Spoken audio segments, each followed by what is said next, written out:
fun. Now, everywhere you look, you see the most beautiful tomatoes this time of year. Am I right? You're right. Everywhere, and they're gorgeous. So our next guest is showing us how to bake them into a flaky, gorgeous galette that is perfect for summer brunch.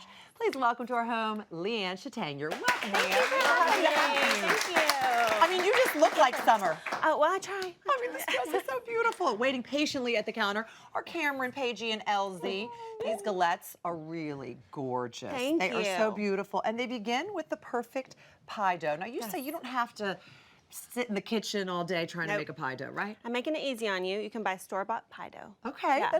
and just roll it out? Just roll it out. You can make your own if you are so inclined, but I just like to buy it at the store. You bring it to room temperature, and then then ready to go. Yep. And you have a very great tip about how to cut it out, because when you roll it out, it's not perfectly symmetrical. Yep. And we are going to make individual galettes. Right. So in order to make the individual galettes, you have to sort of, make them smaller. Make them into the perfect circle. Yes, which I love using a cereal bowl. Isn't that a great idea? Everybody has a cereal bowl at home. I know. I've always heard, because I do this, I use either a mug or a cup to make my biscuits, but I never thought to use a cereal bowl to make like a mini pie. Yeah.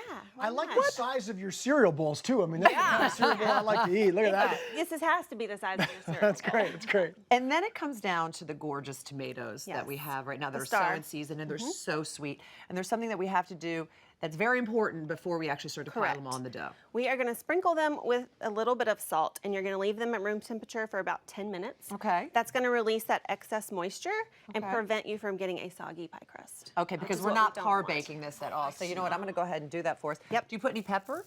Nope, just at this stage, we're just doing salt because that's going to draw out the moisture. And do you in those generously tomatoes. salt it? Yes. Okay, because I have yeah. generously salted You know, it. yes. so I Well, hope- we may go less on the salt in the finished product. Should we put some Yes. of the chives on there as well? Not yet. We'll Okay. wait. We're going to All wait right. on that. All right, Yes. so we'll leave okay. this. So now we Now we're start going to building. assemble. Yes. Okay. So we're just going to take a little bit of the cream cheese. So- Do you want me to put a little? or you Sure, have- that's okay. You can Okay, do I'll it. put a little bit there for you. So you're just going to spread it out and leave about an inch perimeter here because What we're is going to. in that cream cheese? It's chive cream cheese. Ah. So an Did you make extra that or did you layer. buy that? You can do either. I just buy it. I Again, love you so much because I can't cook, shortcut. and I've liked that you've bought two things so Yes. far. Yeah. I'm like, I can can do cook. it. And you know, it's so impressive. So you're taking a few shortcuts along the way, but once Correct. these come out of the oven, whoever's over for breakfast or brunch is They going don't to know. be super impressed. They don't know the difference, I No, they promise don't. you. Now, what if I didn't want to use cream cheese? Because I used something else? Yes, you could use any cheese. A goat cheese would be delicious here. You could use another flavor of cream cheese. You could even just do shredded cheese of any sort. So again, like what's in your fridge? Use Okay, that. That's what I'm all about. You're leaving a little space there around the outside Yep. for the folding? Yep, Is that the idea? exactly. Okay, Yep. now? So we're going to do a little bit of shallot because I like a little bit of that onion flavor. Especially Keeping when it going they're, through. when they're actually baked in the oven. They're so Yes. good. And look at how easy this is, you guys. So easy. Simple ingredients, delicious food. That's what I'm all about. And then we're just going to layer a few tomatoes, a single layer of tomatoes. And really, whatever tomatoes you can find that are just beautiful at the market that week, Yes. right? Yep. You could do grape tomatoes, cherry tomatoes, Heirlooms. heirloom Tomato. tomato. Is it kind of like a fancy pizza? Sure. Is that lame of me to ask? Is that everybody got it is quiet like a and pizza. people go, "Oh, Yeah. awkward." It's just a different crust. Okay, all That's right. right. Exactly. All right.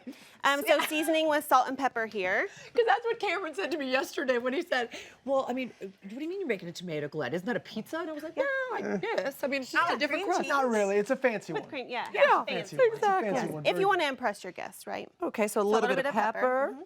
There And you then we're go. going to do a little bit of fresh thyme, Nice. Oh, it's which I just love. As you guys are finishing that up, I know that you are an author of 2 books, and those books were sort of inspired by your blog. So Correct. rewinding even further, what was it that inspired you to start the blog itself? Well, I've been cooking in the kitchen with my mom since I was a little girl. Aw. And then I decided to start my blog when I was just cooking a lot at home, and I had friends encourage me to start cooking and sharing those recipes. And the more I saw people make my recipes at home, it just inspired me to keep going because I love nothing more than to give confidence to at-home cooks and let them know that they can do this at home and it doesn't have to be hard and it doesn't have to For be you. complicated. Good for you. Well done. Yeah. Exactly. No, on the final touch, I just put the egg wash on mine. Oh, yes. Okay. Well, we're going to fold it in first. Oh, look But at I that's messed okay. it up. But that's okay. messed it up. You can't mess these up. Okay. You're just giving it extra. A little bit love, a little extra. Yeah. So we're just zhuzh. going to fold it in. And Okay. there's no right way or Wow, wrong that does way. look really fancy, it and pretty? it was so easy. Easy, seriously. Easy. Anybody can do this, I promise. promise. I just use the egg wash like a glue, so it works Yes. well for me. Really. Hey, it's okay. So then we're just going to do it again on top here. And then a little bit of salt on top of that? Sure. Yep. Okay, on top of the little crust. And does the egg wash help keep the dough in place? It's Is that just what going to it give it that golden, crispy exterior. It's gonna make it look fancy, Yeah. like from a restaurant. Yes. And you know, you could serve these just like this once you get them out of the oven because they do look absolutely beautiful, but Yep. you have a way to serve them on sort of a breakfast or brunch platter that Yes. really takes it to the next level. I love serving them with slices of avocado, chicken sausages, at that. eggs. Oh, you Wow, look at that. Yeah, you sprinkle with a little bit of everything bagel seasoning Oh, my and favorite. some fruit, and there you go. Brunch for a crowd, and it's easy, no fuss. You know, And very ready to go. impressive. Yeah. Beautiful. So these go into the oven for how These go in long? the oven. Yes, they go into the oven for 15 to 20 minutes at 350. 350. Yep. So quick. Yes. Yes. And you could make them ahead of time, couldn't you? Yes, you can make them ahead of time and just simply heat them up the morning that you're ready to do them. So you can make them the day in advance. Keep them in the fridge. All right, now we're going to serve them up. So they've been waiting patiently. Wow, look Oh at yeah. those. That is See how so pretty? beautiful. Oh my Well God. done. Wow. Golden and delicious. Very user friendly too. Which we appreciate. All right, I'm telling you, Cameron. anybody can do this. You ready for your fancy pizza? I am ready for I'm ready for my galette. Thank you very There much, you Deb. go. Thank you very much. There you go. Welcome. Bon appetit, everybody. Have a little taste as I tell everyone. Recipe, as always, will be at hallmarkchannel.com. And for more from Leigh Ann, check out her website, which is right there below. Now, before you take a bite, Paige, Oh, wait. I got to stop. what are we doing next? Well, I would say grab a drink.